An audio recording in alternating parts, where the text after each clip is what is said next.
सबसे पहले काजू फ्राई कर रही हूँ इसमें।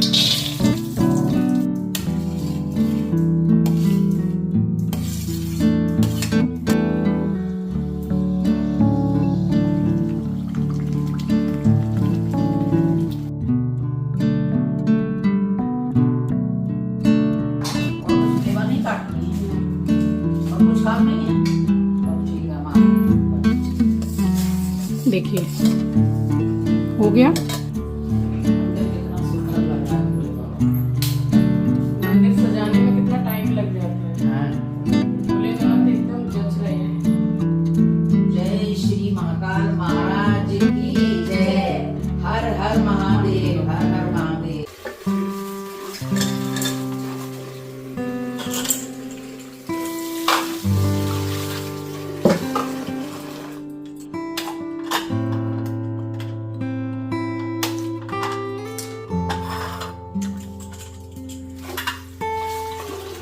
तो इस व्लॉग को मैं वहीं से स्टार्ट कर रही हूँ जहाँ से कि प्रीवियस व्लॉग को मैंने एंड किया था। बाबा जी का भोग बनाने के लिए मैं आई थी किचन में पूजा करने के बाद। बस वहीं से इस व्लॉग को मैं स्टार्ट भी कर रही हूँ। यहाँ सबसे पहले मैंने धो लिया है कुकर बहुत ही अच्छी तरीके से, उसकी रबर वगैरह भी निकाल के, और फिर से मैंने पूरे किचन में गैस पर मैंने गंगा जल का छिड़काव किया है और उसके बाद मैंने स्टार्ट किया है बाबा जी के लिए भोग बनाना। स्वागत करती हूँ आप सभी का आपके अपने चैनल द लाइफस्टाइल टेल्स में। आप अपना इतना कीमती वक्त निकाल कर मुझसे मिलने आते हैं, व्लॉग देखने आते हैं, उसके लिए आप सभी का दिल से आभार प्रकट करती हूँ। अब आलू की भी मैंने 2 रेसिपी बनाई है।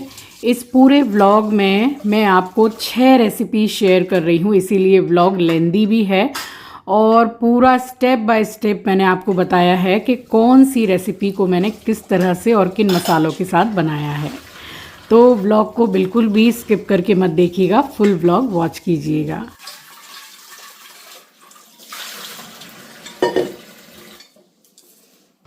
बस यहाँ पे मैंने परात निकाल ली है और नीचे बैठ गई मैं आलू अंदर से निकालने के लिए। ये सारा सामान तो मैं एक दिन पहले शाम को लेकर के ही आई थी। जितना भी सामान भोग में लगेगा बनाने में सब मैं लेकर के आई थी। और बस यहाँ आलू मैंने निकाले और आलू को धोने के बाद यहाँ मैंने 2 पीसेज में करके और इनको चढ़ाया है मैंने बॉईल करने के लिए। पिछले 2.5-3 सालों में मैंने कई ऐसी रेसिपीज़, कई ऐसी भोग थालियाँ आपके साथ शेयर की हैं। No onion no garlic recipes आपको मेरे चैनल पर मेरे प्लेलिस्ट में मिल जाएगी और वहाँ जाके आप पूरा प्लेलिस्ट वॉच करके कई तरह की थाली आप रेडी कर सकते हैं। मैंने बहुत सारी जो रेसिपीज़ हैं आपके साथ शेयर कर रखी हैं। और बस ये आलू में मैंने पानी डाला और ये सेंधा नमक है, इसको मैंने डाल के और कुकर चढ़ा दिया था मैंने आलू बॉईल होने के लिए। और ये जो मैंने 6 रेसिपीज़ की भोग थाली तैयार की, इसमें समय भी बहुत अच्छा खासा लग जाता है। और कमाल की बात यह है कि ना तो मेरे सर में दर्द हुआ, ना ही मुझे बिल्कुल से भूख लगी, कुछ भी ऐसा नहीं। ऐसी कृपा रही बाबा जी की कि पूरा भोग बनाने के बाद, उनको भोग लगाने के बाद ही मैंने प्रसाद खाया है।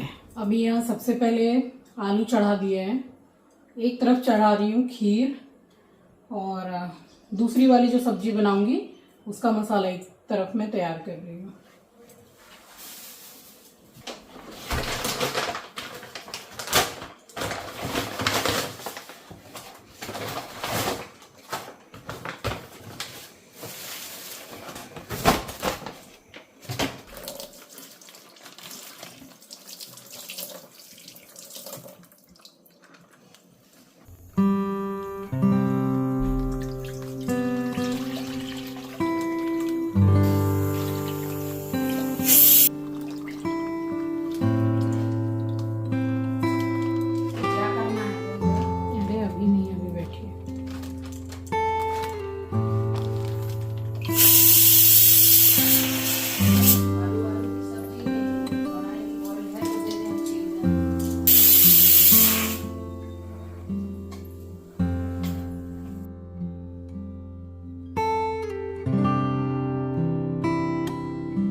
यहाँ मैंने बादाम को चढ़ा दिए थे बॉईल करने के लिए, बहुत ही आसानी से छिल जाते हैं। और ये मुझे डालना था खीर में।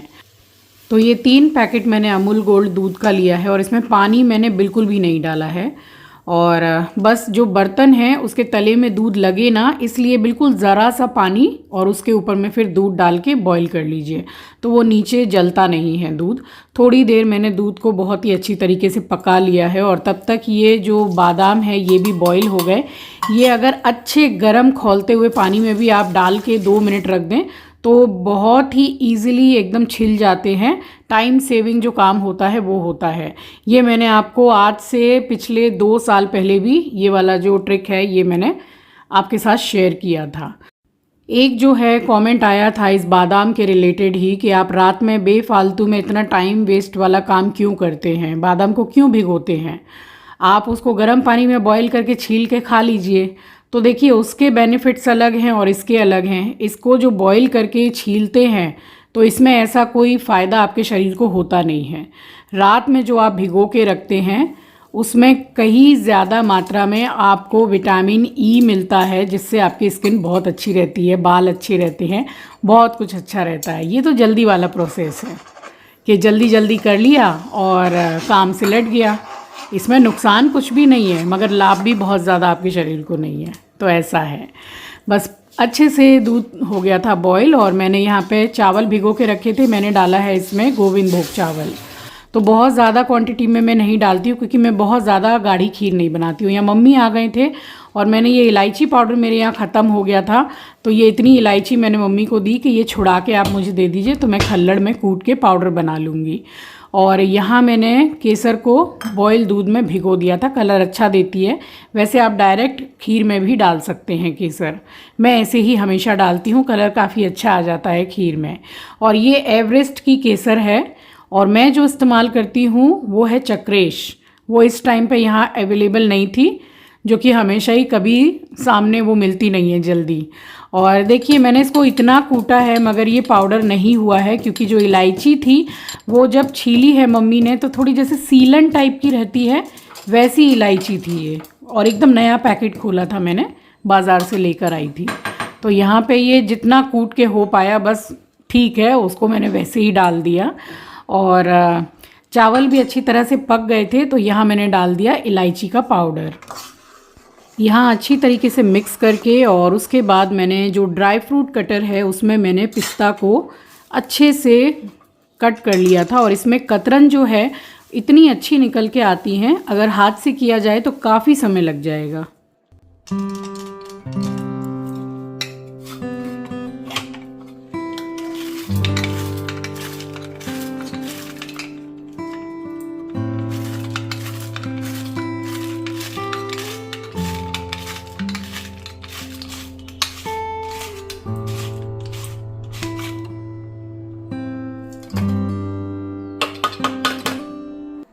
ये देखिए 1 मिनट से भी काफ़ी कम समय में, मतलब कुछ सेकंड में कितनी बढ़िया कतरन इससे हो जाती है।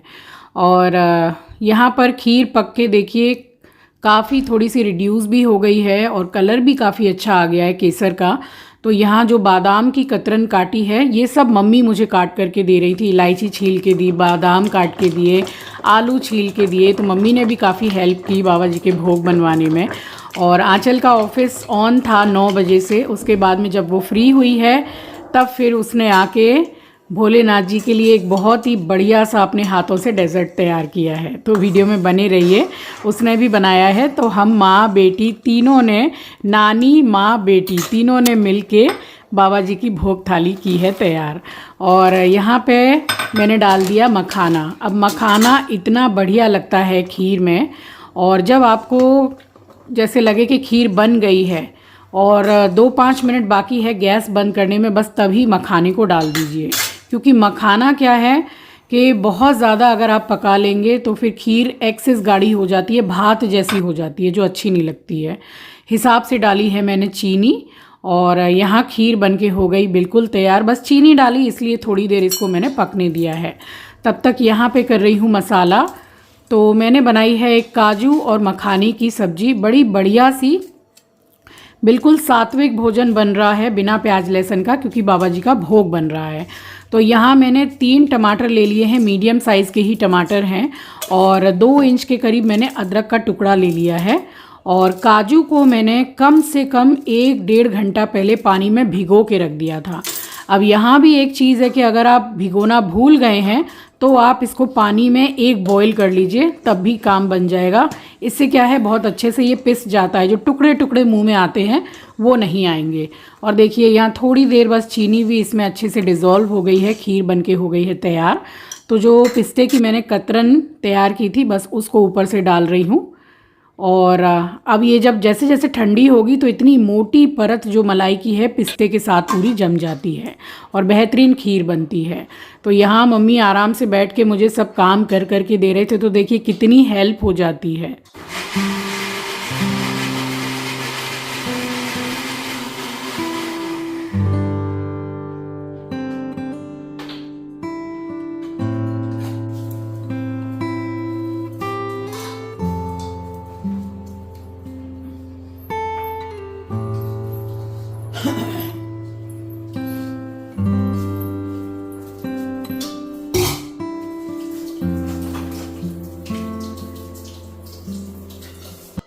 अब इतना सारा जैसे खाना बनाते हैं तो किचन काउंटर जो है वो काफ़ी जैसे कि भरने लगता है।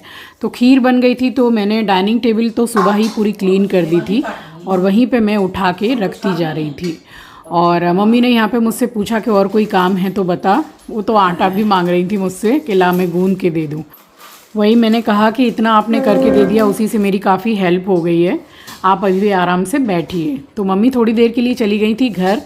उतनी देर में मैंने यहाँ पे सारा सब कुछ जो मैं भोग बना रही थी, बस वो कंटिन्यूसली मैं बनाती रही हूँ। एक बार भी ऐसा नहीं कि 10 मिनट जाके आराम किया, 5 मिनट जाके बैठ गई, नहीं, मैं कंटिन्यू किचन में लगी रही हूँ। टाइम लग जाता है। हाँ, भोलेनाथ एकदम जच रहे हैं।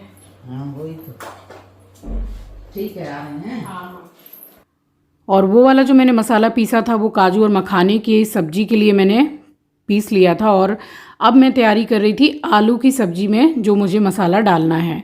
तो ये टमाटर को मैंने चॉपर में ही चॉप कर लिया था। भंडारे वाली आलू की सब्जी जो है बिल्कुल वही टेस्ट आएगा, और ये भंडारे वाले आलू की सब्जी ही है, आप ट्राई ज़रूर कीजिएगा। एक एक करके अब सब्जी बना रही हूँ। सब्जी मैं दोनों ही देसी घी में बना रही हूँ, आप चाहें तो ऑयल में बना सकते हैं।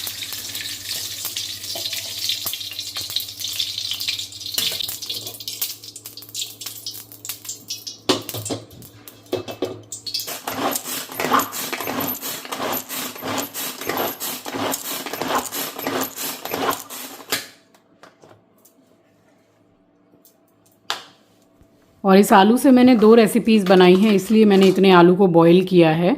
और जैसे मोटे मोटे टुकड़े होते हैं बस उनमें मैंने तोड़ लिए थे हाथ से।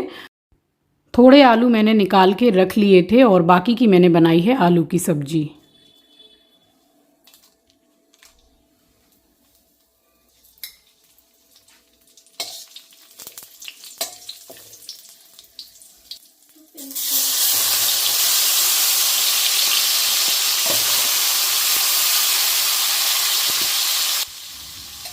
तो घी गरम हो गया, उसमें मैंने 3 से 4 सूखी लाल मिर्ची डाली है, 2 तेज़पत्ता डाला है। और इसमें जीरा वगैरह आप मत डालिएगा, जैसे मैं बता रही हूँ वैसे आप एक बार बना के देखिएगा, बहुत अच्छी बनती है।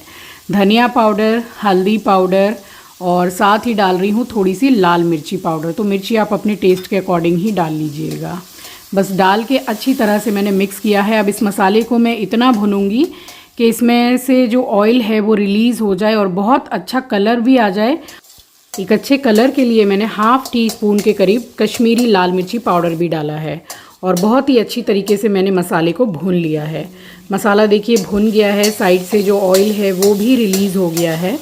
तो बस देखिए जो मसाला है वो कढ़ाई में नीचे चिपका बिल्कुल भी नहीं है, जला बिल्कुल भी नहीं है। तो गैस की फ्लेम को थोड़ा मीडियम करके ही रखिएगा। और थोड़ा थोड़ा हाथ से मैंने टमाटर को तोड़ भी दिया है। और अब डाल रही हूँ आलू। तो जितने की मुझे आलू की सब्ज़ी बनानी थी उतना आलू डाल के बाकी मैंने बचा के रख दिया। इसको कर रही हूँ मैं मिक्स भी करने के बाद में थोड़ा 1.5 से 2 मिनट मैंने अच्छी तरीके से पानी डालने से पहले भून लिया है आलू को मसाले के साथ में अच्छी तरह से। अब इसी टाइम पे आपको कैसी ग्रेवी चाहिए, हल्की सी जो ढीली लटपटी सब्जी होती है वो मैंने बनाई है, जैसे हम भंडारे में खाते हैं, बिल्कुल वही सब्जी है। बस इसी टाइम पे आपको कितना इसमें पानी डालना है, कैसी ग्रेवी आपको चाहिए, इसी टाइम पर आप पानी को डाल लीजिए। आलू को थोड़ा सा तोड़ लीजिए, और वैसे भी जैसे आलू थोड़ा सा आप तोड़ लेंगे तो वो पानी में मिक्स हो जाएगा, तो आलू और पानी अलग अलग नहीं रहेगा। हिसाब से डाल रही हूँ मैं नमक, और आलू जब मैंने बॉईल किया था तब भी मैंने नमक डाला था। ये 1.5 इंच के करीब अदरक का टुकड़ा है, जिसको मैंने खल्लड़ में बहुत ही अच्छी तरीके से कूट के और ऊपर से डाला है। इसका टेस्ट बहुत अच्छा आता है इसमें। और अब डाल रही हूँ मैं आमचूर पाउडर, तो आधा टीस्पून के करीब मैंने डाला है, और कुछ खट्टाई टमाटर की भी है, और साथ ही डाल रही हूँ कसूरी मेथी।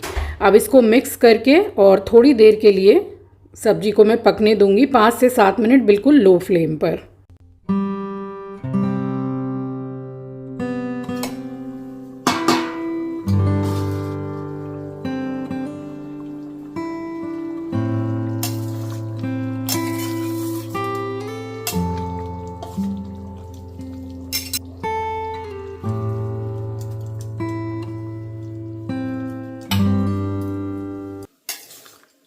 इसमें जीरा पाउडर डलता है, मगर मैंने डाला नहीं है। ऐसा नहीं कि है नहीं है, मुझे डालना नहीं था, बट इसमें अमचूर का बहुत अच्छा टेस्ट आता है। बहुत ही बढ़िया सब्जी बनती है ये। अब इसको पलट के अब मैं मखाने और काजू की सब्ज़ी बनाऊंगी।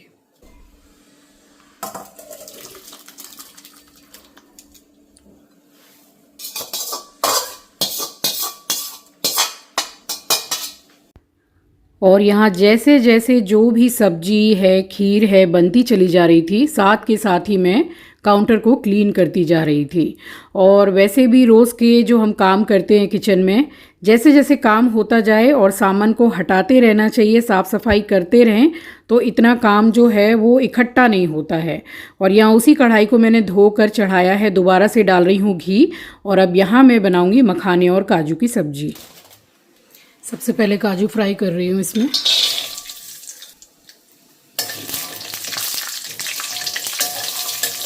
फ्लेम को बिल्कुल स्लो करके रखा हुआ है, और घी है ना, ये तेल से भी जल्दी गर्म हो जाता है।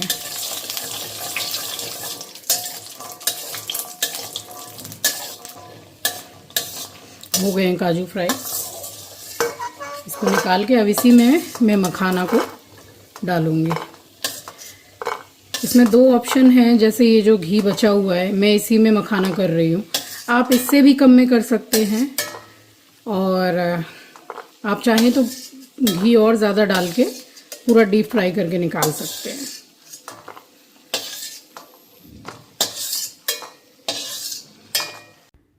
काजू को मैंने गोल्डन ब्राउन होने तक फ्राई कर लिया है। अब आप इस चीज़ का ध्यान रखिएगा कि काजू जलने नहीं चाहिए, और ना ही मखाना जलना चाहिए, वरना सब्जी में इतना बुरा टेस्ट आएगा कि क्या ही बताऊं, बिल्कुल जली जली सी लगेगी।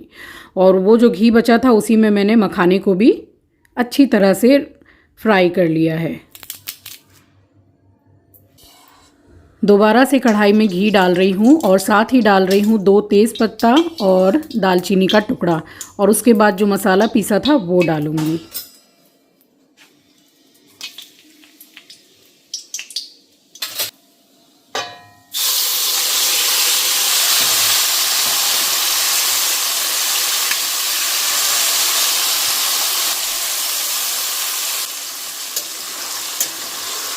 ये वाला जो मसाला है ना, ये बहुत जल्दी नीचे चिपकेगा, क्योंकि इसमें काजू है, तो इसको छोड़ना तो बिल्कुल भी नहीं है।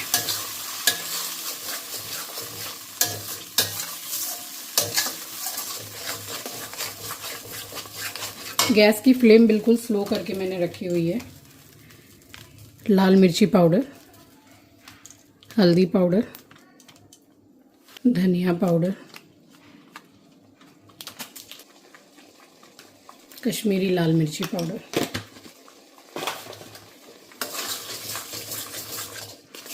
और अदरक, टमाटर और काजू मैंने इसी में पीस रखा था।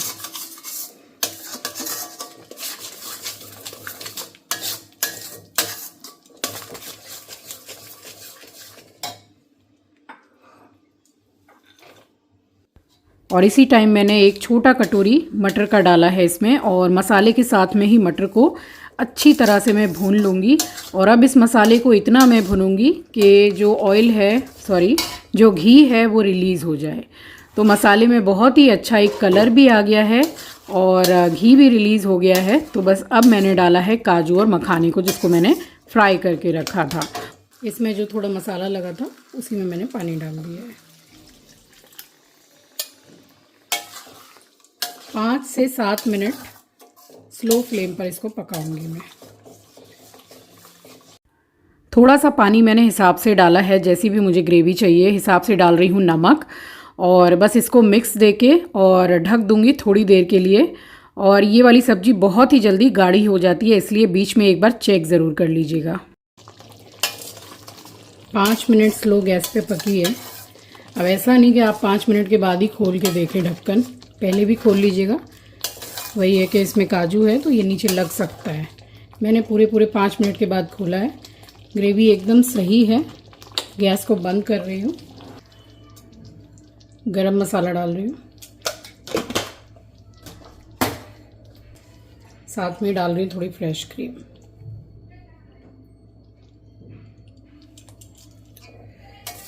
आपके पास घर में मलाई हो तो वो भी डाल सकते हैं।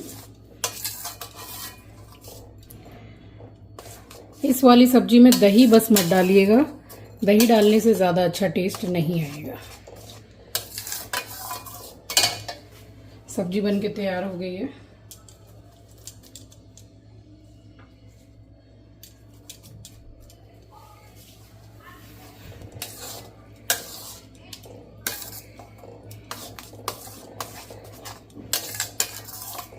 ये सब्जी बहुत अच्छी लगती है। एक बहुत ही अच्छा डेज़र्ट है, उसकी आपको रेसिपी शेयर कर रही हूँ। 5-10 मिनट में बन जाता है, इजी भी है और बहुत टेस्टी भी।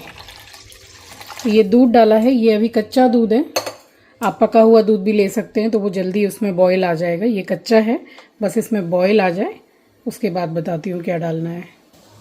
जो इलायची कूटी थी वो डाल रही हूँ।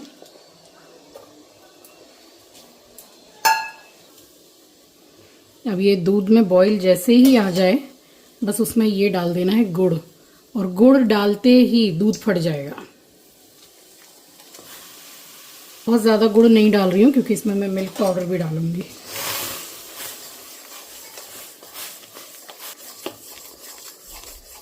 ये देखिए दूध फट गया, जैसे हम पनीर निकालते हैं, छेना बनाते हैं। ठीक है, दूध फट गया है। इसको ज़रा सा कुछ सेकंड और चलाना है तो ये बिल्कुल पनीर जैसा वो हो जाता है ना, वो हो जाएगा। देखिए हो गया। अब इसमें ये डेसिकेटेड कोकोनट नारियल का पाउडर डाल रही हूँ। ये आपके पास नहीं हो तो आप मिक्सी में सूखे नारियल को भी पीस सकते हैं, उसका छिलका निकाल के। अब इसको चलाते रहना है। ये जैसे अभी थोड़ी ही देर में गाढ़ा हो जाएगा, उसके बाद इसमें बस एक आध चीज़ और ऐड करनी है और डेजर्ट बन के रेडी। मैं इसमें ज़रा सा केसर डाल रही हूँ, ऑप्शनल है, आप चाहें तो डालें, नहीं तो स्किप कर दीजिएगा।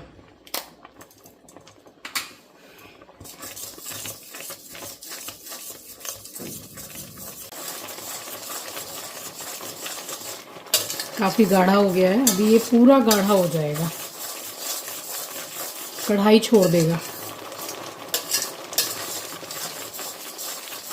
ये देखिए अच्छी तरह से ये सूख गया है। अब इसमें डाल रही हूँ मिल्क पाउडर। मिल्क पाउडर से 2 काम होंगे, टेस्ट तो बढ़ता ही है, बाइंडिंग भी आएगी।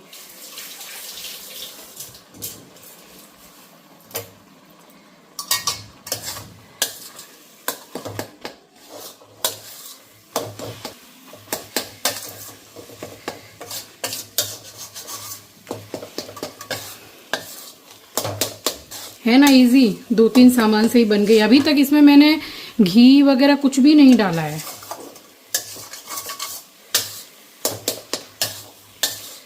अब इसको आपको बर्फ़ी की तरह जमाना है तो एक वो जैसे जमाते हैं, हल्की सी चिकनाई लगा के किसी बर्तन में डाल दीजिए, थोड़ी देर में ही सेट हो जाएगी। मैं इसको शेप दूंगी। इसमें आप घी वगैरह कुछ नहीं भी डाल सकते हैं, इम्पॉर्टेंट नहीं है इसमें डालना। मैं 1 चम्मच के करीब खाली डाल रही हूँ। इसमें आप चाहें तो ड्राई फ्रूट भी डाल सकते हैं, मैं नहीं डाल रही हूँ क्योंकि मैंने खीर में भी ड्राई फ्रूट डाला है, ड्राई फ्रूट की सब्जी भी बनाई है इसलिए। और ये डेज़र्ट बन गया और अब आटा गूंदूंगी।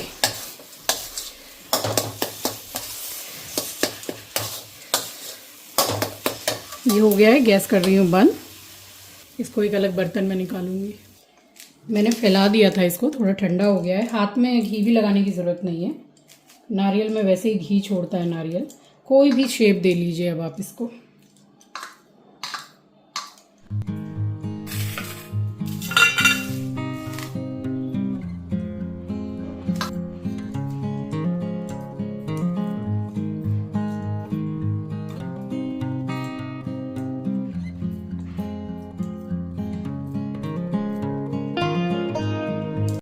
सारे लड्डू बन गए। ऊपर से पिस्ता, ये जो ड्राई फ्रूट कटर है ना, उससे ये कतरन बड़ी बढ़िया होती है। अब यही चीज़ हाथ से करेंगे तो कितना टाइम लग जाएगा। ये देखिए,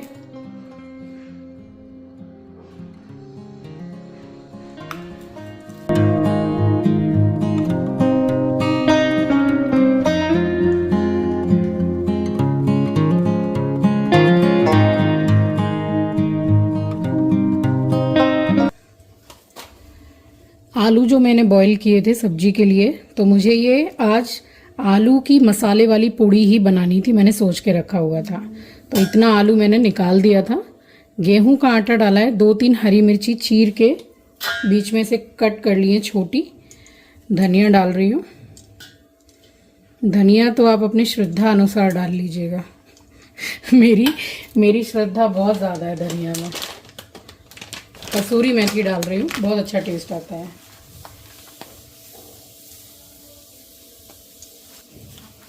सेंधा नमक, व्रत का और भगवान जी के भोग का सारा खाना सेंधा नमक में ही बनता है।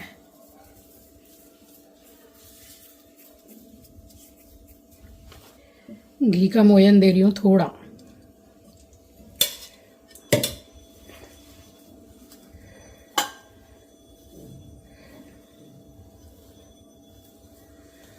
आलू कम या ज़्यादा आप अपने हिसाब से ले सकते हैं। बहुत ज़्यादा आपको एकदम आलू आलू का ही फ्लेवर चाहिए तो इसका डबल आलू ले लीजिए आप।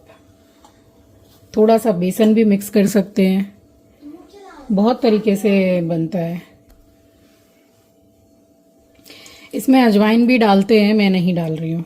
टेस्ट मुझे पसंद नहीं है और उसका स्ट्रॉन्ग टेस्ट इतना ज़्यादा होता है कि फिर पूड़ी में ना अजवाइन का ही रहता है। हाँ, एक चीज़ मैं भूल गई हूँ, थोड़ी सी हींग डाल रही हूँ।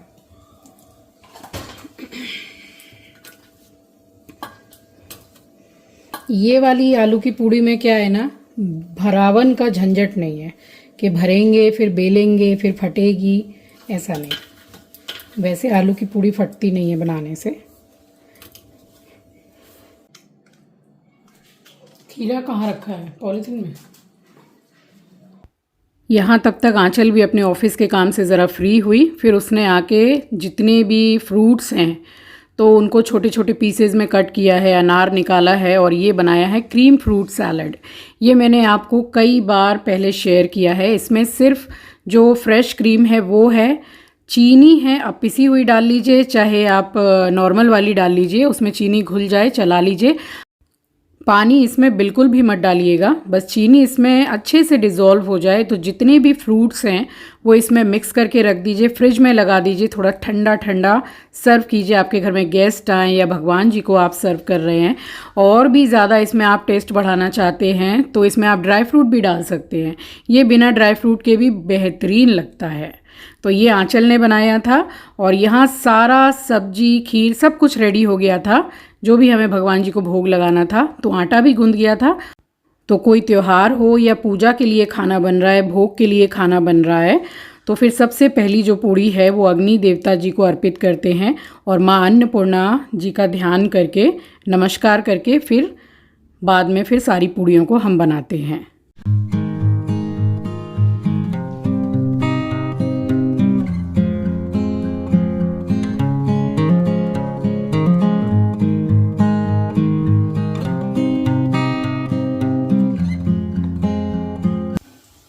अब ये वाली जो आलू की मसाला पूड़ी है, ये बहुत ज़्यादा जैसे कि पूरी फूली फूली बनती है वैसी नहीं बनेगी, ये कचौड़ी टाइप की बनती है, क्योंकि इसमें आलू जो है वो थोड़े छोटे छोटे पीसेज में रह ही जाते हैं, तो बेलने में वो क्या है हल्का सा छेदा हो जाता है इसमें, इसलिए ये फूलती ज़्यादा नहीं है। अगर आप आलू की स्टफिंग को भर के पूड़ी बेल के बनाएंगे तो वो बिल्कुल बढ़िया फूली फूली बनेंगी, और ये वाली खाने में बिल्कुल कचौड़ी के टाइप की लगती है। तो बस यहाँ पूड़ियाँ सबसे पहले भगवान जी के लिए बना ली थी, और देखिए भगवान जी की भोग थाली हो गई है तैयार। और जिस तरह से मुझे मेरे भोलेनाथ जी के लिए उनकी भोग थाली को सजाना था, मैंने बड़े ही मन से सजाया, और उसके बाद में मैंने आंचल ने मिलके भोग लगाया है मंदिर में। तो ये है मेरे भोलेनाथ जी की शिवरात्रि स्पेशल थाली। आलू की मसाला पूड़ी, काजू मखाने की सब्जी, ड्राई फ्रूट केसर की खीर, आलू की भंडारे वाली सब्जी और क्रीम फ्रूट सैलड, और उनके लिए जल और नारियल के लड्डू स्पेशल वाले एकदम। तो आपको कैसी लगी आज की थाली मुझे ज़रूर बताइएगा।